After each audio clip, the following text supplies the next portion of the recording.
चलो भाई, इस वीडियो में हम देखेंगे डेल जी डेल एच और टी डेल एस में क्या संबंध होता है।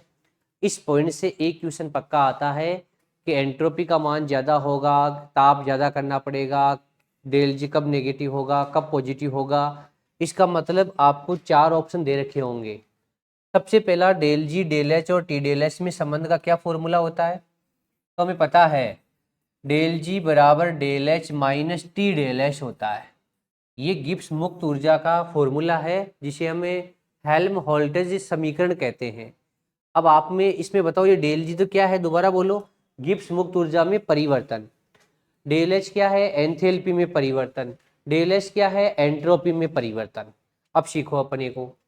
मान लो पहली कंडीशन है उष्माशोषी अभिक्रिया हो, एंडोथर्मिक रिएक्शन हो, वह डेल एच के मान में वृद्धि हो। ये लो, ये दोनों बातें बोल सकता है क्योंकि अभिक्रिया उष्मा शोषी तो ये बताएगी कि डेल एच का मान क्या होगा, और एंट्रोपी में वृद्धि ये बता रही है कि डेल एच का मान पॉजिटिव है। तो बताओ ऐसी कंडीशन में जो रिएक्शन है वो स्पॉन्टेनियस होगी या नॉन स्पॉन्टेनियस होगी, बोले तो स्वतः होगी या असवतः होगी। तो आपको स्वतः और असवतः की कंडीशन पूछेगा। मैं कह रहा हूँ इस डेल जी की वैल्यू नेगेटिव आने का मतलब रिएक्शन स्पॉन्टेनियस होती थी, डेल जी नेगेटिव आने का मतलब अभिक्रिया स्वतः होती है, डेल जी पॉजिटिव आने का मतलब नॉन स्पॉन्टेनियस अभिक्रिया असवतः होती है। तो अभिक्रिया स्वतः होगी या असवतः होगी, इसकी जानकारी इस फॉर्मूले से दी जाती है। अब इसमें दो का मान चेंज होता है, डेल एच का मान और डेल एस का मान। तो डेल एच तो बताएगा अभिक्रिया की प्रकृति कौन सी दी है, उसमें शोषी दी है, उसमें छेपी दी है। उसमें शोषी देगा तो डेल एच क्या होगा, पॉजिटिव। उसमें छेपी देगा तो डेल एच नेगेटिव। एंट्रोपी में इंक्रीज हो रहा है तो पॉजिटिव, अगर एंट्रोपी डिक्रीज हो रही है तो नेगेटिव। अब बताओ, देखिए चलो पहली एक कंडीशन मैंने पढ़ी, पहली कंडीशन मैंने लिखी उष्मा शोषी अभिक्रिया और डेल एच के मान में वृद्धि हो। इसका इस फॉर्मूले से चेक करो। बताओ डेल जी बराबर del H minus T del S, इससे चेक करो बताओ। अब डेल एच क्या है भाई, पॉजिटिव। अरे है या नहीं, उष्मा शोषी है अभिक्रिया। और आज भैया, आज एंट्रोपी के मान में वृद्धि हो रही है तो डेल एच भी क्या हो गया, पॉजिटिव। अब बताओ पॉजिटिव नेगेटिव क्या आएगा, नेगेटिव, और ये पॉजिटिव का पॉजिटिव। तो बताओ क्या आया, डेल एच बराबर प्लस डेल एच और ये माइनस का टी डेल एस। अब बताओ रे, ये तो बहुत अच्छी बात है। आपको पता है स्पॉन्टेनियस या स्वतः रिएक्शन के लिए डेल जी क्या आना चाहिए, नेगेटिव। अब बताओ आज डेल एच तो पॉजिटिव है, टी डेल एच नेगेटिव है। बताओ ये डेल जी नेगेटिव आएगा कब, अरे बताओ डेल जी नेगेटिव आएगा कब, जब ये नेगेटिव वाली वैल्यू पॉजिटिव वाली वैल्यू से क्या होगी, ज्यादा। अब ये डेल एच और डेल एस, अब ये डेल एच तो ज्यादा हो नहीं सकता, ये गुणा ज्यादा होना चाहिए। तो गुणा ज्यादा कब होगा, जब इस टी का मान क्या होगा, ज्यादा। क्योंकि ये गुणा होने वाली राशियां ज्यादा होगी ना, मल्टीप्लाई होने वाली राशि। अगर ये मल्टीप्लाई होने वाली राशि ज्यादा होगी, अगर ये टी ज्यादा होगा तो मल्टीप्लिकेशन भी क्या आएगा, ज्यादा। तो नेगेटिव वाली वैल्यू क्या आएगी, ज्यादा। तो बताओ ऐसी रिएक्शन स्वतः हो कब सकती है रे, बताओ कब हो सकती है, उच्च ताप पर, हाई टेम्परेचर पर हो सकती है। यहाँ टेम्परेचर हाई होगा, ये मल्टीप्लिकेशन ये गुना ज्यादा आएगा, नेगेटिव वाली वैल्यू इस पॉजिटिव वाली वैल्यू से क्या आएगी, ज्यादा। तो डेल जी क्या आएगा, नेगेटिव। ऐसा क्वेश्चन पूछा जाएगा कि अगर उष्मा शोषी अभिक्रिया जिसमें एंट्रोपी के मान में वृद्धि हो रही है, अगर वो अभिक्रिया स्वतः होना चाहती है तो ताप को क्या करना पड़ेगा, ज्यादा। तो बताओ डेल जी नेगेटिव होना किसको बताता है, दोबारा बताओ किसको बताता है, स्वतः अभिक्रिया को बताता है, स्पॉन्टेनियस को बताता है। दूसरी कंडीशन, ये लो, ये पहली कंडीशन थी। दूसरी, उष्माशोषी अभिक्रिया, ये लो, उष्माशोषी अभिक्रिया जिसमें एंट्रोपी के मान में कमी हो, एंट्रोपी की वैल्यू डिक्रीज हो, ये लो, इसके मान में कमी हो तो क्या होगा। चलो भाई फॉर्मूला बताओ। फॉर्मूला होता है डेल जी बराबर del H minus T del S. बताओ भाई, आज रिएक्शन तो उष्मा शोषी है तो डेल एच का मान तो क्या आएगा, पॉजिटिव। तो ये लो, positive del H minus entropy के मान में क्या हो रही है, कमी। तो ये लो माइनस का डेल एस। बोलो रे भाई, अब यहाँ से डेल जी क्या आएगा, फटाफट बताओ। ये लो प्लस का डेल एच, माइनस माइनस क्या हो गया, प्लस। अब बताओ एंट्रोपी के मान में आज कमी ये बता रही है कि डेल एस में परिवर्तन कैसा आएगा, नेगेटिव। आगे भी नेगेटिव लिखा हुआ है तो नेगेटिव नेगेटिव क्या हो गया, पॉजिटिव।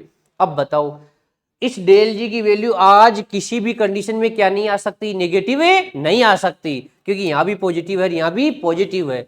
इसका मतलब यहां हमेशा जो डेल इस कंडीशन में हमेशा डेल जी का मान इस कंडीशन में कैसा आएगा, पॉजिटिव। और पॉजिटिव वाली रिएक्शन कैसी होती है, नॉन स्पॉन्टेनियस। बोले तो ऐसा होता है प्रक्रम होता है, ऐसा होता है अभिक्रिया होती है। अपने को सवतः और असवतः का यही हकीकत में डेल जी का इंपॉर्टेंस और यूज भी यही है, कौन सी कंडीशन में क्या है। ये तो हमने किसके लिए एग्जांपल लिया, उष्मा शोषी के लिए। हमें दो ही तो एग्जांपल लेना, डेल एच के दो, या तो उष्मा शोषी हो एंट्रोपी में वृद्धि हो रही हो, उष्मा शोषी हो एंट्रोपी में कमी हो रही हो। अब क्या ले लेंगे, उष्मा छेपी एंट्रोपी में वृद्धि एंट्रोपी में कमी। तो बताओ देखिए थर्ड, बताओ डेल एच के आधार पर कैसी है, उष्मा छेपी। तो उष्मा छेपी अभिक्रिया जहां बताओ क्या हो, एंट्रोपी के मान में वृद्धि। बोलो भाई देखिए क्या होगा, बताओ डेल जी बराबर डेल एच माइनस का टी डेल एस। बताओ उष्मा छेपी के लिए डेल एच कैसा, नेगेटिव। एंट्रोपी के मान में क्या हो रही है, वृद्धि। बताओ प्लस माइनस क्या होगा, माइनस। तो बोलो भाई देखिए ये लो, यही कंडीशन आपको सीखनी थी, बस प्लस माइनस माइनस होगा। इसको देखो यहां से भी डेल जी की वैल्यू नेगेटिव आएगी, यहां से भी डेल जी की वैल्यू नेगेटिव आएगी। इसका मतलब डेल जी यहां हमेशा कैसा होगा, नेगेटिव। तो बताओ ये प्रक्रम हमेशा कौन सा हुआ, ऑलवेज स्पॉन्टेनियस, हमेशा स्वतः प्रक्रम हुआ। बहुत इंपॉर्टेंट है भाई, बस इस फॉर्मूले का यूज आना चाहिए। एक तो उष्मा के आधार पर उष्मा शोषी है या उष्मा छेपी है, एक तो एंट्रोपी के मान में वृद्धि हो रही है या कमी हो रही है। चलो अगला केस, अगला केस सीखो। फोर्थ, मान लो उष्मा छेपी अभिक्रिया, बताओ जहां क्या हो उस प्रक्रम के दौरान एंट्रोपी के मान में क्या हो, कमी। तो बोलो भाई देखिए, आप ही बताओ देखिए क्या हुआ, डेल जी बराबर है डेल एच माइनस का टी डेल एस। बोलो भाई, अब आपको पता उष्मा छेपी है तो क्या करना पड़ेगा, डेल एच तो नेगेटिव। बताओ, और ये लो टी एंट्रोपी के मान में कमी हो रही है तो क्या लेना पड़ेगा, माइनस का डेल एस। बताओ क्या हो जाएगा, डेल जी बराबर माइनस का डेल एच, माइनस माइनस क्या हो गया, प्लस। आज बताओ अगर डेल जी नेगेटिव होना चाहता है, अगर प्रक्रम स्वतः होना चाहता है, तो ये नेगेटिव वाली वैल्यू पॉजिटिव वाली से क्या होनी चाहिए, ज्यादा। तो आज ये गुणा होने वाला टी क्या होना चाहिए, कम से कम, ताकि इसका गुणा क्या आए, कम से कम, ये पॉजिटिव वैल्यू आए कम से कम और ये नेगेटिव वैल्यू आए ज्यादा से ज्यादा। इसका मतलब यहाँ क्या होना चाहिए, ये माइनस डेल एच वाली वैल्यू टी डेल एच से क्या होनी चाहिए, ज्यादा। इसका मतलब यहाँ टेम्परेचर क्या होना चाहिए, कम। इसका मतलब यहाँ डेल जी नेगेटिव कहाँ आएगा, कौन से ताप पर है, निम्न ताप पर। तो भैया ये निम्न ताप पर कैसी हो सकती है, कैसी अभिक्रिया हो सकती है, स्वतः। अगर ये स्वतः होना चाहती है तो क्या होना चाहिए, टेम्परेचर क्या होना चाहिए, कम। दोबारा सीखो, उष्मा शेपी के लिए डेल एच नेगेटिव हो गया, एंट्रोपी के मान में कमी हो रही तो डेल एच को नेगेटिव कर दिया, नेगेटिव नेगेटिव पॉजिटिव हो गया। अब डेल जी आप स्वतः प्रक्रम की कंडीशन है, कोई प्रक्रम अपने आप होना चाहता है ना, स्वतः होना चाहता है ना, स्पॉन्टेनियस होना चाहता है ना, उसके लिए डेल जी क्या आनी चाहिए, हमेशा नेगेटिव। तो बताओ डेल जी नेगेटिव आज आएगी कब, जब ये टी डेल एस वाली वैल्यू कम हो और ये वाली वैल्यू ज्यादा हो। इसका मतलब हमने चार कंडीशन पढ़ी है, चारों बहुत इंपॉर्टेंट है। पहली उष्मा शोषी, डेल एच पॉजिटिव, एंट्रोपी के मान में वृद्धि, ये भी पॉजिटिव पॉजिटिव पॉजिटिव नेगेटिव। अब भैया यहाँ ये नेगेटिव वाली वैल्यू पॉजिटिव वाली से क्या होनी चाहिए, ज्यादा। ये टेम्परेचर क्या आना चाहिए था, ज्यादा। इस कंडीशन में हमेशा देखो डेल एच भी पॉजिटिव डेल एच नेगेटिव, बताओ ये प्रक्रम तो हमेशा ही क्या होगा, ऐसा होता है, क्योंकि यहाँ तो डेल जी क्या आ रहा है, पॉजिटिव, यहाँ ताप का कोई रोल नहीं है। अगली कंडीशन में बताओ उष्मा शेपी है, एंट्रोपी के मान में वृद्धि हो रही है, तो भैया यहाँ देखो यहाँ तो हमेशा ही कैसा आएगा, नेगेटिव। और आगे हमने बता ही दिया था। एक बताओ, आपको पता है इसी क्वेश्चन से अगर ये से आ जाए, आपको पता है कोई भी रिएक्शन इक्विलिब्रियम होती है, साम्य पर होती है, तो बताओ साम्य पर कौन जीरो होता है, डेल जी जीरो। फॉर्मूला बताओ क्या आता है, डेल जी बराबर डेल एच माइनस का टी डेल एस। कई बार क्वेश्चन में ये फॉर्मूला बहुत यूज हो जाता है, वाष्पन, गलन, संघनन, ये सब साम्य स्थिति पर होते हैं। वाष्प का बनना, बर्फ का पिघलना, ये सब साम्य स्थिति के प्रक्रम है। भौतिक अवस्था में जो परिवर्तन होता है ना, वो साम्य पर होता है। अब बताओ या तो जीरो हो गया, बताओ डेल एच माइनस का टी डेल एस चला जाएगा उधर, तो बताओ क्या बन गया, डेल एच बराबर टी डेल एस। यहाँ से टी क्या आ गया बताओ, del H upon del S. कई बार रिएक्शन में साम्य स्थिति बोल देता है, एंथैल्पी में परिवर्तन की वैल्यू दे देता है, एंट्रोपी में परिवर्तन की वैल्यू दे देता है, और ये पूछ लेता है साम्य का ताप बताओ, साम्य का ताप कितना है। कितना अच्छा क्वेश्चन हो गया। डेल जी को तो करना था 0। अब एकदम से ऐसा याद नहीं आता कि यार एंथैल्पी में परिवर्तन और एंट्रोपी में परिवर्तन तो दे दिया, लेकिन गिब्स मुक्त ऊर्जा में परिवर्तन दिया ही नहीं, और ताप पूछ लिया। नहीं भाई, साम्य बोला है, साम्य पर डेल जी तो 0 हो जाएगा। तो बताओ डेल एच बराबर क्या हो गया, टी डेल एस। तो बताओ यहाँ से टी कौन सा ताप है, साम्य का ताप। कई किसी क्वेश्चन में ऐसे दे दे, एंथैल्पी में परिवर्तन दे दे, एंट्रोपी में परिवर्तन दे दे, और साम्य का ताप पूछ दे, फॉर्मूला अपने को काम में लेना है। इसको एक बार नोट करो फटाफट,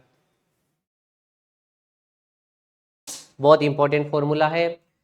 इस चारों कंडीशन में से एक क्वेश्चन हर साल जेट में पक्का आता है, जो मैंने डेल जी के फॉर्मूले को आपको एक्सप्लेन कर दिया, यहाँ से कैसा क्वेश्चन आ सकता है।